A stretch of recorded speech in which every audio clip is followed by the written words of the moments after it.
We're at a critical moment in the war. The Ukrainian people understand it. They support Zelensky. They want him to make the decisions that they think are best for the country. They've made that clear. President Zelensky's listening to them. He's consulting. Now, Ukraine's top general, Alexander Syrskri, has been sacked by President Zelensky after the dismissal of a popular defence minister sparked days of protests. Syrskri was previously in command of the defence of Kyiv and counteroffensives in the Kharkiv region, but he became a divisive figure after a public fallout with Mikhailo Federov, who is the former defence minister. I'm joined now by Bill Taylor, former US ambassador to Ukraine and chargé d'affaires in Ukraine. Good evening to you, Bill. Good evening, Carole. How are you? Very well. Delighted to have you with us. Look, these names are probably not going to be too familiar to some of our listeners here in the UK. But just tell us first of all then how significant you think it is that President Zelensky has sacked Alexander Syrskri, who was essentially in charge of the military. He was the senior general, Carole. Has been since 2024. And as you reported, in 2022, he was a real hero. He did a great job defending Kyiv when Russia invaded with big time. Of course, they invaded first in 2014, but in 2022, when the Russians invaded, were almost taking Kyiv, almost taking the capital. General Syrskri was there to defend, and he defended well. He grew up. He learned his trade, the military trade in the Soviet Union. He had many of those ideas. Now it's time, it seems. President Zelensky has figured that it is time for a new generation of generals, and he's chosen one. And do you think that there is going to be a further backlash against this? Because, of course, we've already seen that another senior commander, Mikhailo Fedorov, a former defense minister, he was sacked. And we saw, the first that I can recall since the start of the war, demonstrations on the streets of Ukraine. How do these two things fit together, do you think, Bill? Well, they do, Carole. They do fit together. Mikhailo Fedorov, a young 35-year-old whiz kid, brilliant. I met him in 2019 when he was the Minister of Innovation. And during the war, when the war came in 2022, the big war, again, they invaded earlier, but in 2022, when the Russians invaded big time, Fedorov was, even at his Ministry of Technical Innovation, he was there driving drones and driving the technical derision, the exportation of the drones. So he was there all along, and then was made defense minister 6 months ago, and was by all accounts doing a great job. Again, there was this clash of probably generations, but also of outlook, of background, where Fedorov, a young man, focused on technology, making great progress on drones against the Russians. Syrskri, old school, tended to push soldiers into the fight, maybe earlier, deeper than he should have. So again, time for a change, but those two are related. The defense minister is the senior civilian, and the senior general works for the civilian and is also close to the president. I mean, we've seen, haven't we, how significant the development of the drone technology, the unmanned weapons and so on has been in helping Ukraine to turn the tide against Russia.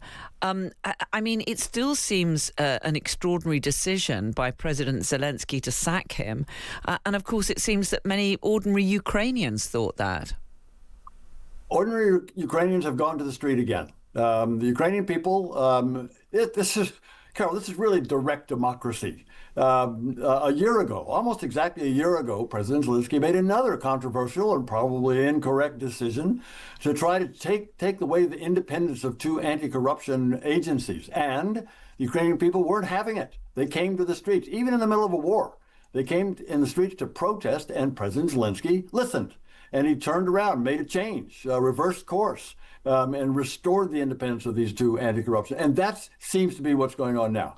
When President Zelensky dismissed Federov, this young whiz kid driver of the Ministry of Defense, the people came to the street, and they demonstrated their support for the Ukrainian military under the leadership of Fedorov, and they wanted to see him continue. President Zelensky clearly listened, because the other thing that these protests were focused on was General Syrskri. General Syrskri, again, old school, Fedorov, the new generation. They didn't get along. President Zelensky had to choose to resolve that conflict. He initially chose to go with the General Syrskri, but that brought people to the streets, and President Zelensky is listening.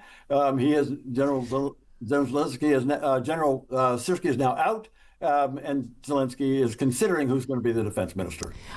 So how serious do you think this is for President Zelensky? Because, I mean, he's just seen as such a heroic figure in much of the West. But as you say, quite a serious revolt here. How serious do you think this is for the Ukrainian president when we are at such a critical moment in the war? We're at a critical moment in the war. The Ukrainian people understand it. They support Zelensky. They want him to make the decisions that they think are best for the country. They've made that clear. President Zelensky is listening to them. He's consulting. Zelensky is listening to his other generals. He listened to General Syrskri. And he made his decision. He reversed the decision to go with Fedorov, and so he's trying to get Fedorov back in the government.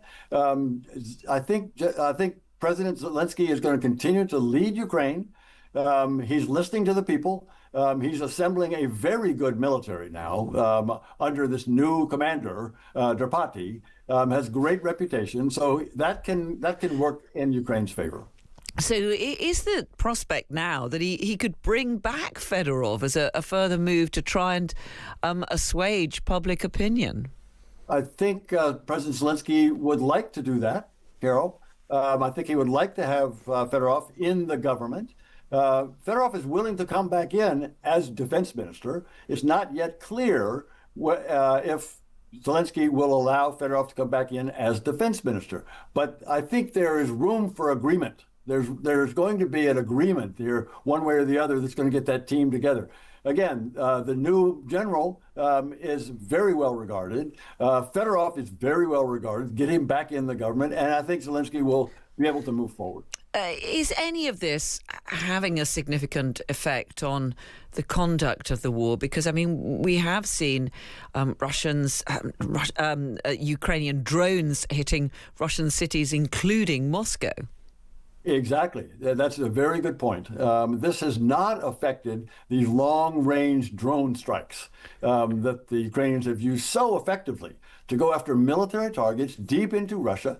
They were doing that they were doing that 2 weeks ago. They're doing it now, and they'll do it tomorrow. This is not having an effect on that overall strategy, which has been very effective and demonstrating to the Russians that they're not winning. Trying to get the message to President Putin he cannot win, and that strategy continues. It's been fascinating to get your insight. Bill Taylor, former US ambassador to Ukraine and chargé d'affaires for Ukraine. Great to speak to you. Thank you so much for joining us tonight. Thank you, Carol.